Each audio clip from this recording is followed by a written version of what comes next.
blue dots are representing lithium. There's some other colored dots. The red dots are cobalt. There's some dark blue dots. Don't focus on those for now. Like, let's just focus on lithium. There's some larger gray dots that represent cells. So really, how this supply chain works is there's the production of raw materials at the front end. There's a refining step where you actually take those raw materials and you make them into something pure. Purity is a really, really important piece for this industry. You have to meet a spec in order to qualify to be part of a battery as an electric vehicle. From there, it gets made into cathode. The cathode gets combined with an anode and electrolyte to be made into a cell. And then your cells get packed together ultimately into a pack and into a battery management system, and then into a car. So we can draw a parallel here a little bit to the oil industry, that the production of the raw materials is kind of our upstream activity. And then our refining is similar, that we tend to send our oil out of the country to be refined in the United States. There's similar things going on in the lithium industry, kind of depending on where you are. And then either the downstream is really anything to do with making the pack and placing into an EV. So if you'll come with me on a journey, let's start in Australia. Australia has hard rock mines, so they make lithium by blasting and grinding in an open pit mine and making essentially a concentrate ore. And that ore is the precursor material, that's the raw materials mining. That ore gets sent, you can see that arrow going up to China, up to that blue dot in China. And China has a series of converters, and they convert that precursor product into a raw material. Now, briefly, I'll just draw your attention away from the map to the little graph on the bottom right. What that's showing is that China is really dominating this industry in terms of battery manufacturing. Today, they're responsible for 73% of the battery manufacturing in the world, and that's predicted to remain the same really as we see. I'll talk a little bit later about the growth of the industry. So let's switch gears a bit and start in South America, where roughly the other half of the lithium in the world comes from. So in South America, it's a brine source, which is more similar to what we have in Alberta. We have a brine source in Alberta. The lithium's dissolved in the brine. That brine in South America gets pumped to the surface and then evapoconcentrates for a year to 2 years, and ultimately gets processed into either a precursor material or it gets refined.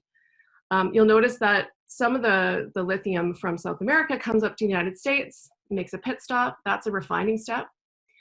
And then it makes its way over to China, again, to be packed into those battery cells. So when you think about the supply chain, one of the kind of glaringly obvious things on this graph or this map is that North America is not really playing a big role. In particular, Canada is not really playing much of a role at all.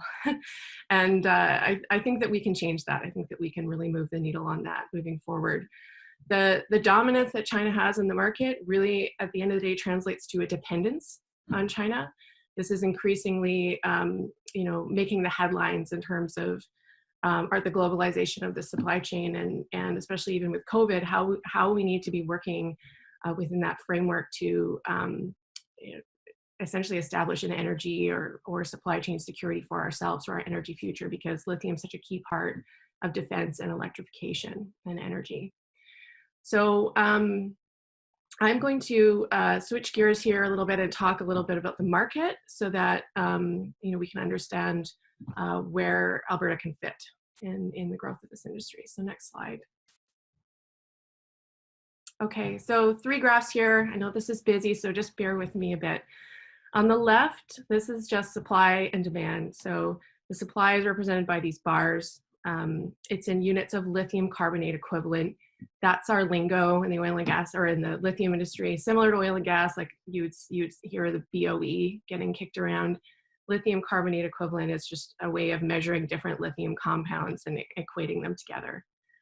By the way, lithium tends to, the major product is a salt product, which essentially looks like your table salt. So it's measured in tons.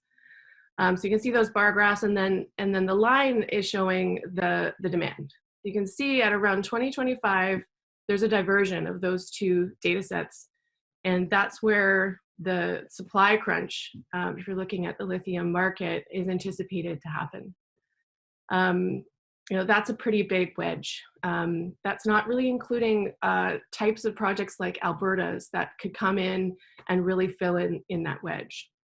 Now, what's driving that demand?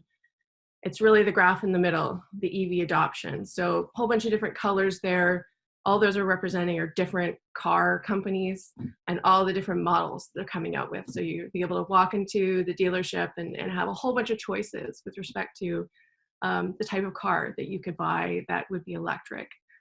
And then in terms of whether or not that's going to be the same price as an internal combustion engine, that's the graph on the right. So over time, what we've seen is the price curve come down on these batteries.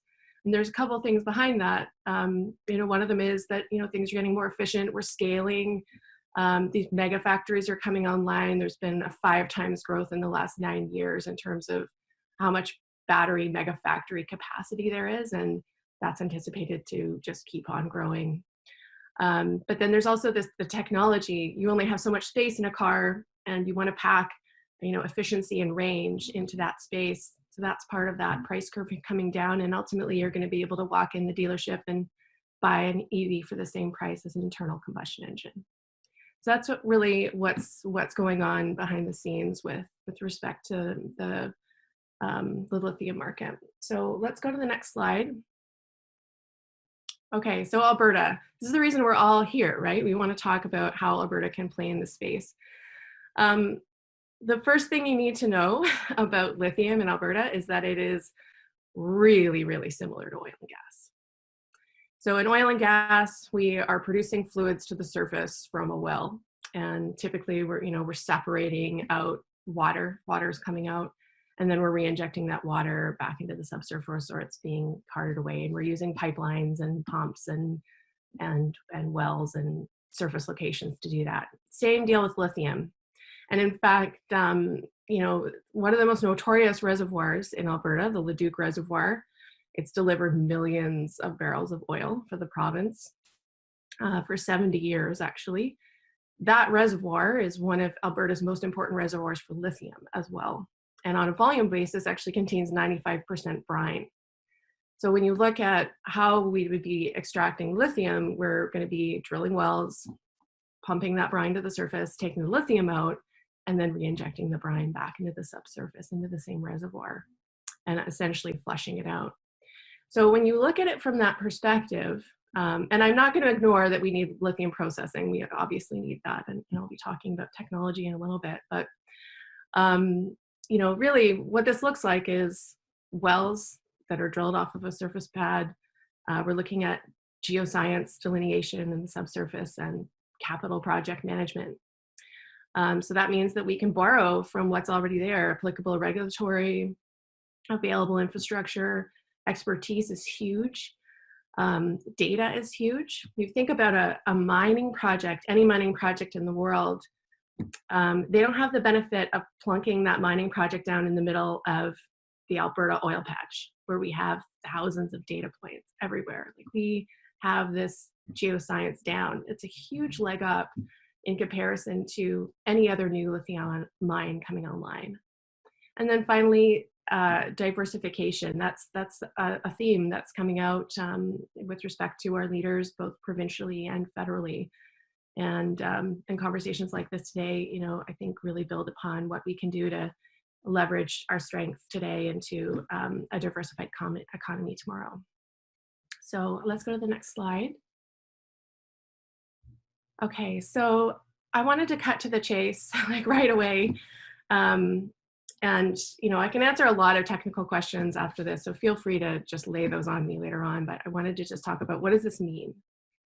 So E3's initial plan for production is a 20,000 ton per year project. So that's tons of lithium carbonate equivalent. So what that translates into is hundreds of jobs, both highly skilled jobs and labor and construction jobs. And also a little bit of market share. So it represent 2.5% of the global market share in 2025, which is not nothing. It's, you know, it's a decent chunk. Of course, revenues and taxes to the government, and value-added economic drivers. What I mean by that is we become a stable, secure source of supply of lithium to the world during a time that the world is screaming for lithium. That's going to attract other value-added manufacturing to the province. And as we scale that project up to 150,000 tons per year, that's hundreds of more jobs, potentially 8% of the global lithium demand in 2030.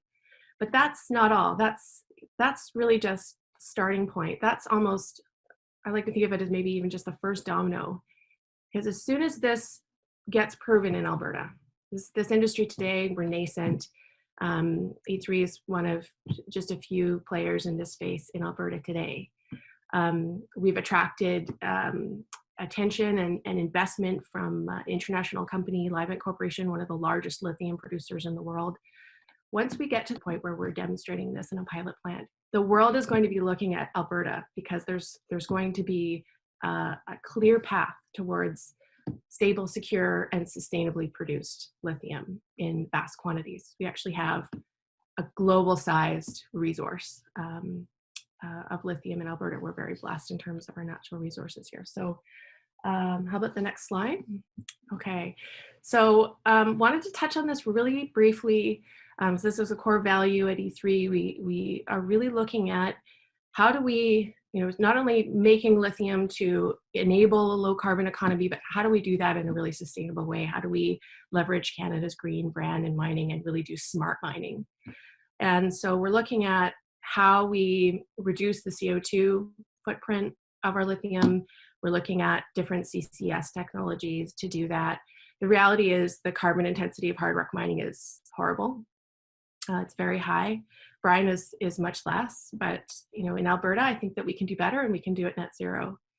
And so that's something that is a big priority for us for 2020. And it not only, you know, is kind of the right thing to do, but it also differentiates our product to our customers that are looking for this. They're looking for a pure product, number one. They're looking for security of supply, but they're also looking for that integrity of their supply chain to make sure that they're sourcing sustainably produced raw materials. Okay, so as far as this last question, you know, how does this become an economic engine for Alberta? There's 5 things that I've identified, and that's on the left. And on the right, I've put a picture of a conceptual model of what a commercial facility would look like, so you can have a picture of in your mind of where we're going with this. You can see, you know, there's some facilities and there's some wells and how this, you know, really does look a lot like oil and gas. So development support, number one. What does that mean? You know, developing a new industry requires capital. And the analogy I like is that SAGD would never have been a thing without industry support and government support. It was a technology that people thought was crazy and wacko in the 1980s, and now it's a conventional technology. And so we, you know, similar to SAGD, we need that sort of support, whether it's through grant funding, direct investment, and we need people working on this. Number 2, policy modifications. So I purposely said modifications. We need minor amendments to the already existing and effective policy that's in place to enable the growth of an industry. So policies have been defined largely for oil and gas or traditional mining. Small changes need to be made to enable this industry.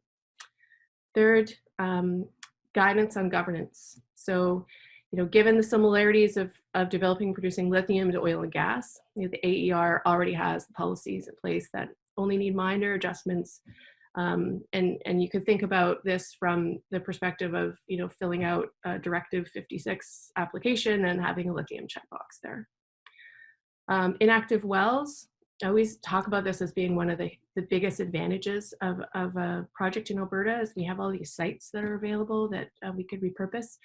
What does this mean? It means we're looking for a path to revitalize these inactive sites into lithium production, and you know, without and appropriately handling that liability piece. And finally, an industry association. So some of you may be familiar with the Canadian Lithium Association. We very recently pivoted that into the Battery Metals Association of Canada. And we are ultimately banding together with a wider group, a broader battery metal supply chain to ensure that we develop a thriving industry in Alberta and across the country, and aligning with not only provincial but federal mandates in that joint U.S. critical minerals strategy. And with that, I'm going to, there's one more slide that just welcomes your questions. I'm really excited to continue the conversation.